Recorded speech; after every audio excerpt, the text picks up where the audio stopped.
तो भाई लोग कैसे हो। आज मैं आप लोग के सामने नागराज की स्टोरी लेके आया हूँ, कुंडली। चलिए कहानी स्टार्ट करते हैं। तेरा और मेरा लक्ष्य एक ही है नगीना, नागराज की मौत। तू नागराज की कुंडली हासिल कर और फिर उस कुंडली से पता कर नागराज के मृत्यु योग का समय। फिर मैं अपनी ग्रह मशीन पर बनाऊंगी ग्रहों की वह स्थिति जो नागराज के मृत्यु योग के वक्त होनी चाहिए। फिर नागराज को न तो उसकी शक्तियाँ बचा पाएगी और न ही भाग्य। महानगर नागराज की कर्म भूमि। यह कहना मुश्किल है कि यहाँ पर अपराधियों के उत्पात बढ़ने के कारण नागराज ने महानगर को अपना निवास बनाया, या नागराज के यहाँ रहने के कारण महानगर में घातक अपराधियों का आवागमन बढ़ गया है। आज भी एक ऐसा ही दिन है और आज भी भारतीय कम्युनिकेशन के जाबाज रिपोर्टर अपनी जान को दांव पर लगाकर जनता तक सही खबर पहुँचाने के लिए घटनास्थल पर डटे हुए हैं। पर जरा ठहरिए, भारतीय कम्युनिकेशंस और दूसरे न्यूज़ नेटवर्कों के रिपोर्टर के अलावा कोई और भी घटनास्थल पर मौजूद है जो अपनी जान की बाजी लगाए हुए है। मुझे सभी रिपोर्टरों को मात देनी है। सबसे बढ़िया फोटो कवरेज अगर कोई करेगी तो सिर्फ सनोवर। ओह ओह, ये क्या है। सनोवर के साथ साथ वह दृश्य सभी ने देखा। उस प्राणी के शरीर से रहस्यमय ऊर्जा की तरंगे निशा की तरफ लपक चुकी थी। सभी भय से जड़ हो गए। कोई कुछ नहीं कर पाया सिवाय सनोवर के। अपनी जान की परवाह न करते हुए वह निशा की तरफ लपक पड़ी और किरणों ने जिस चीज को चकनाचूर किया वह निशा का शरीर नहीं था। ओह थैंक्स, कोई बात नहीं, चलता है। शाबाश, तुमने वह काम किया है जो मुझे करना चाहिए था। मैंने सब कुछ देख लिया है। अब तुम सब पीछे हट जाओ, इस मुसीबत से मैं निपटता हूँ। नागराज, तुमने तुमने मेरी तारीफ की। वाऊ। मैं महानगर में कई अजीबोगरीब प्राणियों से टकरा चुका हूँ, लेकिन उन सब का कुछ न कुछ मकसद जरूर होता था। इसका तो मकसद विनाश के अलावा और कुछ लगता ही नहीं है। खैर, इसको रोकना तो होगा ही। वाह, नागराज के फाइटिंग शॉट्स। इससे तो मुझे नौकरी मिल ही जाएगी। शायद भारतीय कम्युनिकेशंस जैसी बड़ी कंपनी में काम मिल जाए। लेकिन वार का जवाब वार से ही मिला। कुछ पलों के लिए नागराज जैसे शक्तिशाली की आंखों के आगे भी अंधेरा छा गया। वह टॉप नागराज का सिर फोड़ पाती या नहीं, यह पता चल पाने से पहले ही दोनों के बीच में मेन हॉल का ढक्कन आ गया। बहुत शक्तिशाली है इसके वार। मैं इसको जिंदा पकड़कर इसको भेजने वाले का नाम और मकसद जानना चाहता था, या हो सकता है कि किसी ने इसको भेजा ही ना हो, ये खुद आया हो। खैर, जो भी हो, मुझे इसको जिंदा पकड़ने के चक्कर में हल्के वार नहीं करने होंगे, वरना यह मेरे और महानगर वासियों के लिए खतरा बन सकता है। मैं हमेशा पहले विष फुंकार का ही प्रयोग करता हूँ और आज भी वही करूँगा, पर यह फुंकार तीव्र फुंकार होगी। लगभग तुरंत ही नागराज को अपने प्रतिद्वंदी का परिचय पता चल गया। ओह, मेरी तीव्र फुंकार को झेल गया ये। इस स्तर की फुंकार को तो सिर्फ नाग प्राणी ही झेल सकते हैं। यानी यह प्राणी घोड़ सर्प है, प्राचीन समय में पाया जाने वाली एक सर्प प्रजाति। पर इसको यहाँ पर लाने वाला कौन है। ये किसी जहर से नहीं मरते और चारों तरफ देख सकने वाले इनके दोनों सिर किसी हथियार को इन तक पहुँचने नहीं देते। इसको पहले कुछ पलों के लिए अंधा बनाना होगा। ध्वंसक सर्पों के धमाके से अगर ये बच भी गया तो धमाके की चमक इसकी आंखों को चौंधिया कर अंधा कर देगी और मुझे इस तक पहुंचकर इसको बेहोश करने का मौका मिल जाएगा। वह शक्तिशाली वार तो पहाड़ तक में दरार डाल देने के लिए पर्याप्त था। घोड़सर्प भी वार खाने के बाद अपने पैरों पर खड़ा नहीं रह पाया, लेकिन अगला वार करने के लिए नागराज उस तक पहुंच भी नहीं पाया। अगर इच्छाधारी शक्ति मेरे पास न होती तो ये ऊर्जा वार मेरी जान ले लेता। अब तो जानलेवा प्रहार करना ही पड़ेगा। नागफनी सर्पों को प्रयोग करता हूँ। ओह, पत्थर जैसा कड़ा शरीर है इसका। नागफनी सर्प इसको काटना तो दूर, इसके शरीर पर खनोज तक नहीं मार पा रहे हैं। नागराज वार कर चुका था, अब उसकी वार खाने की बारी थी। इसकी दुम वास्तव में एक डंक है, जहर में बुझा हुआ एक डंक, और इसके अद्भुत जहर ने मेरे शरीर में भी तीव्र जलन फैला दी है। अगर नागराज के शरीर में लाखों सर्पों की शक्ति न होती तो वह वार उसकी गर्दन तोड़ चुका होता। नागराज की आंखों के आगे छाता अंधेरा और गहरा हो गया, और अगर सनोवर घोड़ सर्प का ध्यान न बटाती तो शायद इस बार का वार नागराज को हमेशा के लिए सुला देता। धन्यवाद सनोवर, इसका सारा ध्यान मुझ पर था, इसलिए तुम इस पर वार कर पाई। लेकिन तुमने जो मौका मुझे दिया है उसको मैं गंवाऊंगा नहीं। नागराज के दांत घोड़सर्प की खाल पर आ जमे लेकिन धंस नहीं पाए। इसकी खाल तो सचमुच पत्थर जैसी सख्त है। मैं अपना विष इसके शरीर में पहुंचा नहीं सकता हूं और न ही इसको गला सकता हूं। नागराज की शक्ति खत्म होती जा रही थी। कुछ समझ नहीं आ रहा है, मेरे सारे वार इस पर बेअसर क्यों हुए जा रहे हैं। नागराज, मैंने कैमरा जूम करके इसके शरीर पर कुछ अद्भुत चीज़ देखी है। इसके शरीर के जोड़ों के स्थान पर दरारें नजर आ रही है, जैसे इसके शरीर के अंगों को अलग अलग बनाने के बाद फिर चिपकाया गया हो। मैं समझ गया, यानी इसको बनाया गया है।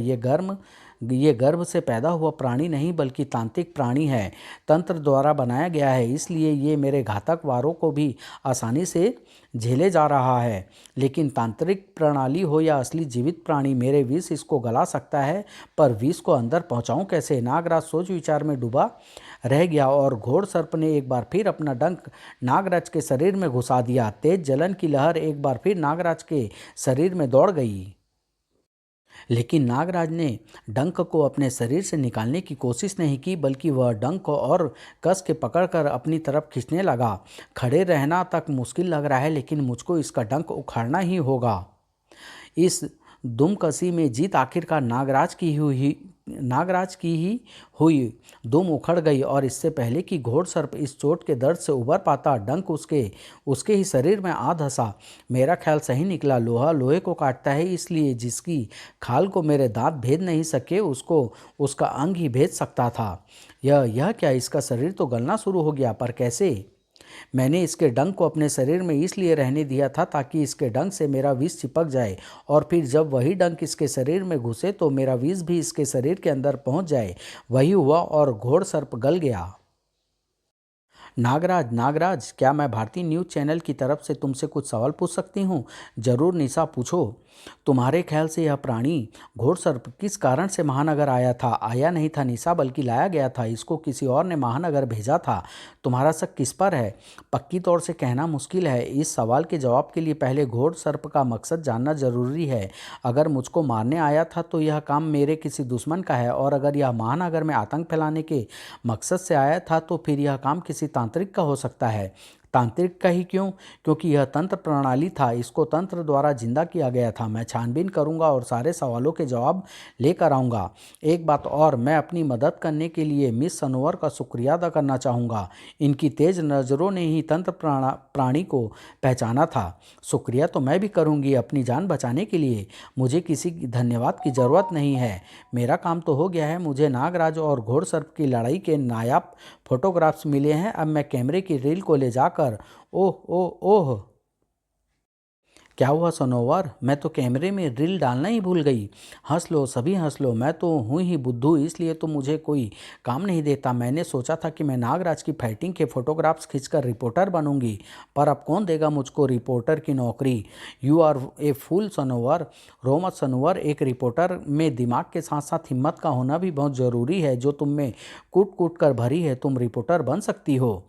निशा, तुम इसको अपने साथ ले जाकर राज से मिलवा देना। मैं राज से कह दूंगा, वह इसको असिस्टेंट रिपोर्टर की नौकरी पर रख लेगा। Really? Thank you Nagraj, thank you. मैं बहुत खुश हूँ, बहुत खुश। It's okay Sanobar. ओके से काम नहीं चलेगा नागराज। कल मेरा बर्थडे है। नौकरी मिलने के बाद पहला बर्थडे, तुमको भी आना पड़ेगा। एड्रेस मैं निशा को दे दूंगी, देखो मना मत करना। नहीं भाई, आऊँगा, चाहे 2 मिनट के लिए ही आऊँ, लेकिन आऊँगा ज़रूर। इसी वक्त किसी अनजान अनजान जगह पर, शाबाश नागिना शाबाश, तू पहला टेस्ट पास कर गई। तुझे नागराज पहचान नहीं पाया। तू भारतीय कम्युनिकेशंस में भी घुस गई है। सभी जानते हैं कि भारती नागराज की खास दोस्त है। उसके पास से ही न कहीं नागराज के जन्म का समय जरूर पता चलेगा, और भारतीय कम्युनिकेशंस में घुसकर नगीना यही करेगी। महान वैज्ञानिक पोल्का के पास नागराज की जन्म कुंडली लाएगी। लेकिन आपको नागराज के जन्म का समय जानने की ज़रूरत क्यों है मैडम पोल्का? और ये नगीना कौन है और आपसे कैसे टकरा गई? तुझे नहीं पता? नहीं पता? ओह, कैसे पता होगा? ये जानकारी तो मैंने तेरे अंदर फिट करी ही नहीं। ये तो तेरे मेमोरी सर्किट में भरा ही है कि जब मेरे देश रूस ने अफगानिस्तान में कुछ दिनों के लिए अपनी सेना भेजी थी तो मैं भी वहाँ बतौर वैज्ञानिक गई थी। उसी दौरान मेरी वहाँ के आतंकवादियों से दोस्ती हो गई। रूस के टूटने के बाद मैंने रूस छोड़ दिया, लेकिन मेरी अफगानी आतंकवादी दोस्त मेरी सेवाएं लेते रहे। अभी भी मैं उनका ही काम कर रही हूँ और काम है एक हिंदुस्तानी सुपर हीरो नागराज की मौत। आज तक उस पर हजारों हमले हो चुके हैं, उसके दुश्मनों की तादाद सैकड़ों में है, फिर भी कोई उसको नुकसान नहीं पहुँचा पाया है। मैं उसी को मारने का फुल प्रूफ प्लान बना रही थी कि तभी मेरी मुलाकात नागीना से हो गई। उस वक्त मैं एक फटते ज्वालामुखी के पास बैठकर ज्वालामुखी से निकलने वाली बेशुमार ऊर्जा को संचित करने वाले एक यंत्र को विकसित कर रही थी कि तभी मेरी आंखों के सामने पारदर्शी कवच में लिपटी एक आकृति लावे के साथ मेरे पास आकर गिरी। बड़ी विचित्र आकृति थी वह, आधी स्त्री और आधा पुरुष। कवच के बावजूद भी ऊर्जा ने उस आकृति को झुलसा दिया था। वह बेहोश थी और बेहोशी में दो लोगों को मारने की धमकी देती जा रही थी। एक नाम तो किसी कालदूत का था और दूसरा नाम नागराज का था। मैं नागराज पर जानकारी एकत्रित कर रही थी उस पर, और जानकारी पाने के लिए मैं उस आकृति को अपनी प्रयोगशाला में उठा लाई। थोड़े से उपचार के बाद उसको होश आ गया और फिर मुझे उस आकृति की कहानी पता चली। वे दरअसल दो प्राणी थे, नगीना और विषधर, जिनको तंत्र शक्ति द्वारा जोड़कर एकाकार कर दिया गया था। उसके पास अलग अलग हो सकने लायक शक्ति नहीं थी, लेकिन वह शक्ति मेरे वैज्ञानिक दिमाग के पास थी। नागराज को मारने की एक स्कीम मेरे पास तैयार पड़ी थी और उसके लिए मुझे नगीना जैसे ही शख्स की ज़रूरत थी जो नागराज को अच्छी तरह से जानता हो। मैंने नगीना और विषधर को अलग करने की यही शर्त रखी कि वह नागराज की कुंडली लेकर आएगी और फिर मेरे बताए स्थान और समय पर नागराज को मारेगी। नगीना मेरी बात मान गई और मैंने उसकी अतिरिक्त तंत्र ऊर्जा को सोखकर उसके और विषधर के शरीरों को अलग अलग कर दिया। लेकिन आपके लिए तो ये सब मामूली काम है, लेकिन आपकी इतनी मेहनत के बाद अगर नगीना आपको धोखा दे गई तो ऐसा वह कर ही नहीं सकती, क्योंकि मैंने उसकी मुख्य शक्ति तंत्रमुंड को अपने पास ही रखा हुआ है। फिलहाल इसका संपर्क एक यंत्र द्वारा नगीना से जुड़ा है, इसलिए वह तंत्र शक्ति का प्रयोग नहीं कर पा रही है। लेकिन मैं जब चाहूँ तब इसकी तंत्र शक्ति को यहीं से काट सकती हूँ और फिर उसका साथी विषधर तो अभी भी बेहोशी की अवस्था में मेरे पास है। अगर उसने इसको भी धोखा दिया तो मैं इसका इस्तेमाल नगीना के खिलाफ करूंगी। खैर, ऐसा होगा नहीं। नगीना नागराज की जन्म कुंडली लेकर ही आएगी, परंतु उस जन्म कुंडली से आप नागराज को मारेंगी कैसे? उसमें तो सिर्फ भविष्य में होने वाली संभावित घटनाओं का ही संकेत होता है। मुझे वही तो चाहिए। सुन, इंसान जब पैदा होता है तो उस वक्त विभिन्न ग्रहों से निकलने वाली किरणें उस पर अपना असर डालती है। यही किरण कभी क्षीण हो जाती है और कभी शक्तिशाली है, और ऐसे ही ये इंसान की मृत्यु तक उसके भाग्य पर असर डालती है। मैंने एक ऐसा वैज्ञानिक तरीका खोज निकाला है जो ग्रहों की इन किरणों की शक्ति को नियंत्रित कर सकता है। अब अगर मुझे नागराज की जन्म कुंडली मिल जाए तो उसमें मैं नागराज की मृत्यु के संभावित समयों को गणना कर लूँगी और उस समय ग्रहों की किरणें की तीव्रता पता करके वैसी ही परिस्थिति बना दूंगी। फिर नागराज बच नहीं पाएगा। अब नागराज की मृत्यु इस बात पर निर्भर करती है कि नगीना कितनी जल्दी उसकी कुंडली ले आने में कामयाब होती है। मौत की इन चालों के बीच जिंदगी को भरपूर तरीके से जिया जा रहा था। जन्मदिन मुबारक हो सनोवर। थैंक यू मिस्टर राज, और आप भी मेरा धन्यवाद स्वीकार करें मुझे नौकरी देने के लिए।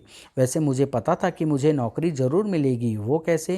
क्योंकि मैं एक ज्योतिषी भी हूँ, एस्ट्रोलॉजर। आपको यकीन नहीं हो रहा है ना? लाइए मैं आपका हाथ देखती हूँ। लाइए लाइए ना। अरे इसने तो मेरे मना करने से पहले ही मेरी हथेली देखनी शुरू कर दी। भगवान करे कि इसकी ये बोगस ज्योतिषी निकले। आप दोहरी जिंदगी जीते हैं राज। जो कुछ आप कर रहे हैं इसके अलावा कुछ और भी करते हैं छुप छुप कर। मारे गए, यह तो ठीक ठाक भविष्य बता लेती है। यू आर राइट सनोवर। किसी से कहना मत, मैं ऑफिस से लौट कर एक जगह पार्ट टाइम नौकरी भी करता हूँ खर्चा चलाने को। मेरा मतलब कुछ और है। मेरा मतलब कोई बड़ा काम, समाज सेवा का, जिसमें काफ़ी प्रसिद्धि मिले। रेखाओं के हिसाब से आपको काफ़ी प्रसिद्ध होना चाहिए। शायद आगे चलकर हो जाऊं। एक मिनट में, मुझे टॉयलेट आ रहा है, मैं अभी आता हूँ। एक मिनट राजी, मैं आपका बायां हाथ देख रही थी इसलिए शायद गलत बता गई। दायां हाथ दिखाइए तो मैं एकदम एक्यूरेट भविष्यवाणी करूंगी। मुझे अपना हाथ दिखाने में कोई दिलचस्पी नहीं है सनोवर। तुम आखिर मेरा हाथ देखकर भविष्यवाणी करना क्यों चाहती हो? क्योंकि मैं अपनी इस कला को बड़े स्तर पर दुनिया के सामने लाना चाहती हूँ। बड़े बड़े लोगों की भविष्यवाणी करना चाहती हूँ और उनको खतरे से बचाना चाहती हूँ। जो नागराज अपनी नाग शक्तियों के जरिए करता है, मैं वही काम अपनी ज्योतिषी के जरिए करना चाहती हूँ। ख्याल तो नेक है, लेकिन इसमें मैं तुम्हारी क्या मदद कर सकता हूँ? आप मुझको बड़ी बड़ी नामी हस्तियों से मिलवा सकते हैं, इंट्रोड्यूस करवा सकते हैं।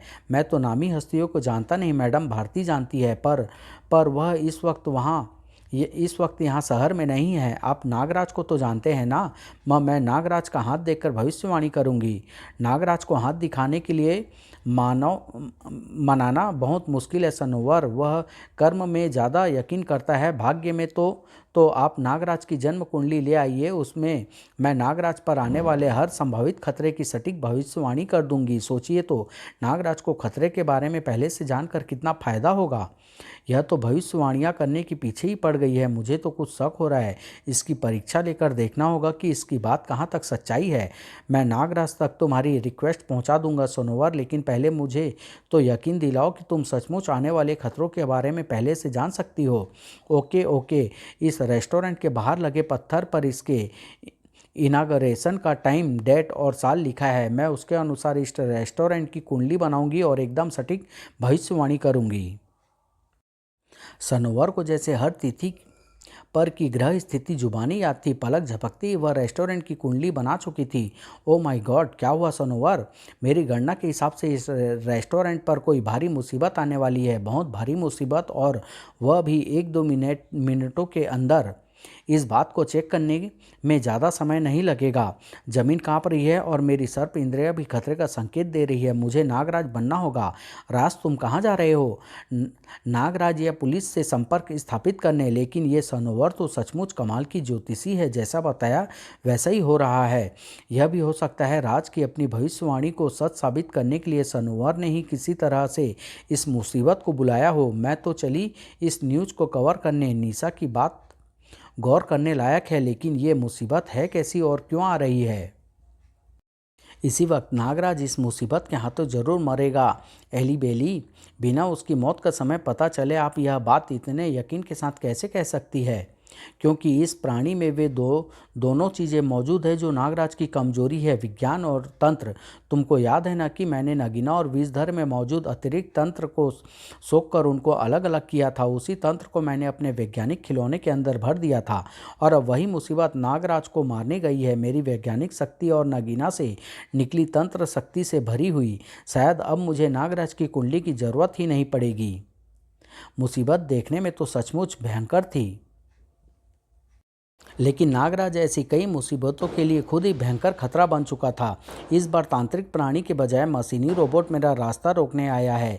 इस पर विषैली शक्तियाँ तो असर नहीं करेगी, लेकिन इसके पुर्जों को ध्वंसक सर्प अलग अलग कर देंगे। लेकिन वह ध्वंसक सर्पों को बीच में ही छेद दिया गया। लेकिन मैंने ऐसे बहुत मशीनी खिलौने तोड़े हैं, इसको भी तोड़ डालूंगा, सिर्फ इसका ध्यान बटाना पड़ेगा। सर्पों ने जमीन को खोद डाला और रोबोट का वजन खुद ही जमीन संभाल नहीं पाई।